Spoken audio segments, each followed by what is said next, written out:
It's day 6 of the rewire, and today we should be getting in most of the cables done and dusted with the feeds. We've done all the feeds from the previous video. You can see up here and behind me a hideous amount of cables. I've got a bit to talk about, a bit to show you. There will be some links to stuff that you can purchase if you want to from the beginning. So a while ago I said about my Mega with some magnets that I was sent.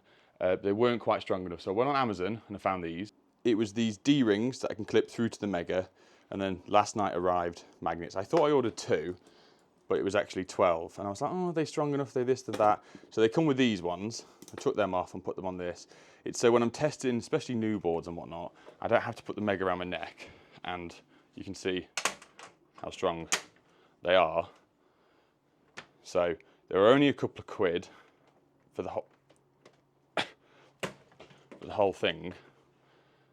Don't drop. So the second thing, Ant from ALO Electrical and Security, that I worked with a couple of weeks, probably a couple of months ago, to do some stuff for an EICR. We couldn't film because the customer just didn't want us to. I asked for his advice with Wi-Fi access points, mesh systems, all that sort of stuff, because that's what he's sort of his bread and butter and I don't have a clue about. And he recommended these. So these are the Deco, I think they're the X50. It's a pack of 3, yeah, X50 PoE.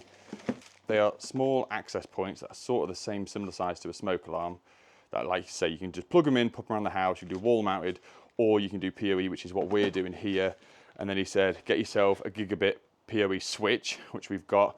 This was about 40, 50 quid off Amazon. The customers brought this.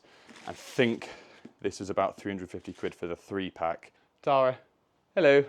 Sorry about you having to watch my videos all the time on the TV. And then we've got the Cat 6, got extra drums. We're going to start running stuff in. JCC have sent me through some new X50 lights that we're going to look through in a little bit.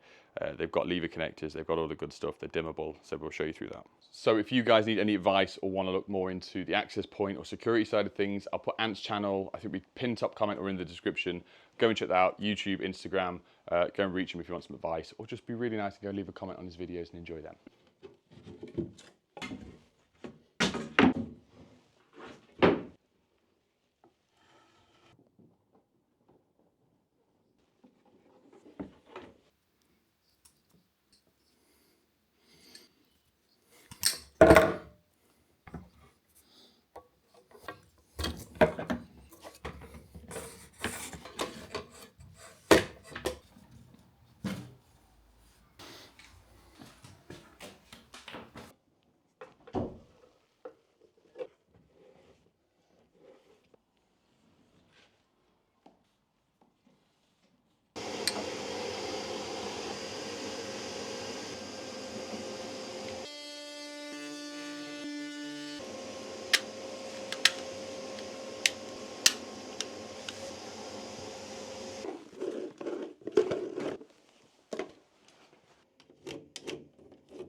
Hi guys, me again. I've not been here for a while. I've just gone through and drilled all the small 15mm holes for the data. There's only 4 to go in. There's 2 directly up because we're in the bathroom now. Obviously, this is where the main feed is.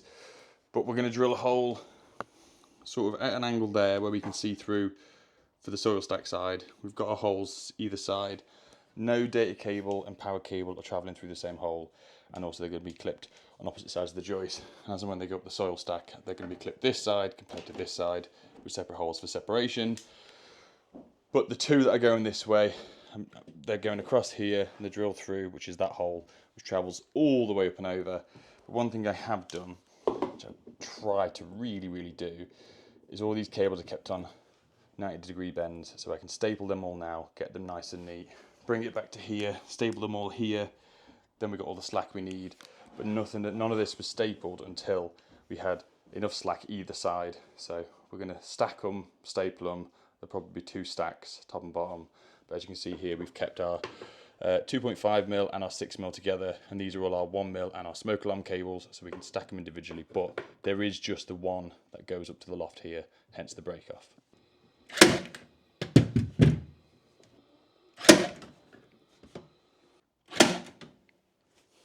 Right, so I've got a hole in. I fed the 2 ones that I want going up directly up. Pulled a huge loop because this one is the access point for going the far side. It's come up and over the beam there, away from the power, which is there. One labelled up as 1. It's plenty enough for this side. And then the other one, I've got to pull a hell of a lot. You'll see it start moving there. The joys are doing stuff. The customer has offered to help, but his kids are home now, and I'm just conscious of time-wise because we're sitting at nearly 5 o'clock as it is. There's last little bit of data to go in, and then the last bit of their bedroom over their floor can go down. I've done the floor in the lads' room. I can start getting some of the lining back in for tomorrow.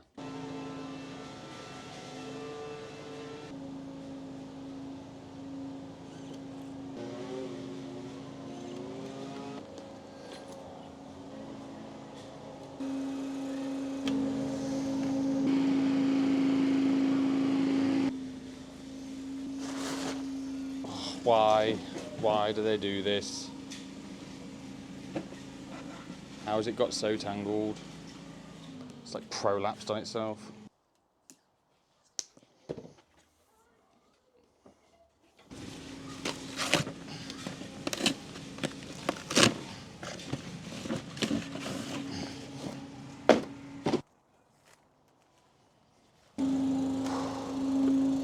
Right, now that absolute pain in the arse is done, the customers, they just bought a new like a petrol leaf collector thing, because this place is covered in trees and it's absolutely sick, and I'm very jealous I'm not actually having a go. So as much as it probably comes across this job is taking a while, doesn't it look good though?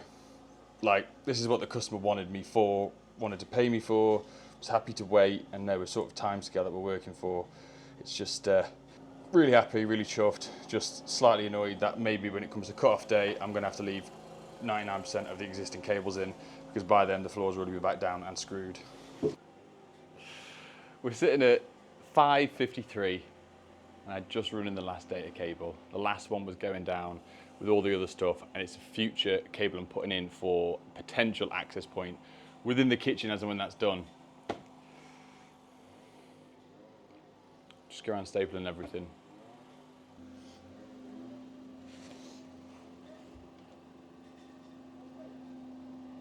I went straight through the data cable. Literally straight through it. And as much as I'd like to say, oh, it looks absolutely fine, you know, could have just missed all the cores and this, that and the other. It's a rewire. It needs to be perfect. Now I need to go and pull all this back out. Ah, sweet. But, hey-oh, look how nice I've got it. Go all the way through. We got it stapled lovely there. It was all coming across. It was lifted up away from the other cables. It's going down, it's going through the wall.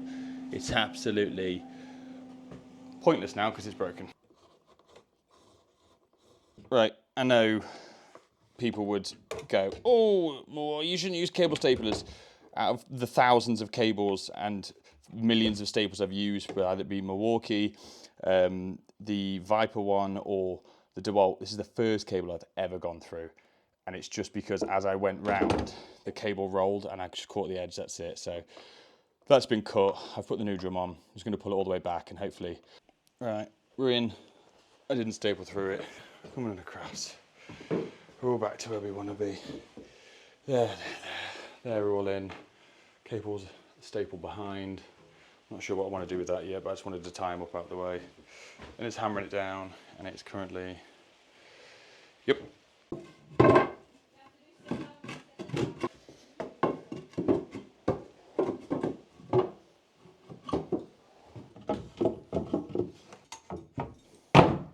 Right, we're sitting at 7:05, which is fine, glad I changed that bit. So the bit that I accidentally went through with the stapler, I managed to go through white and orange all the way through. So it was a good thing I changed it. I've managed to just run in the master Ethernet, which is coiled up there. So we've got 4 access points, well, 3 access points, 1 access point feed potentially, 1 master going across to here.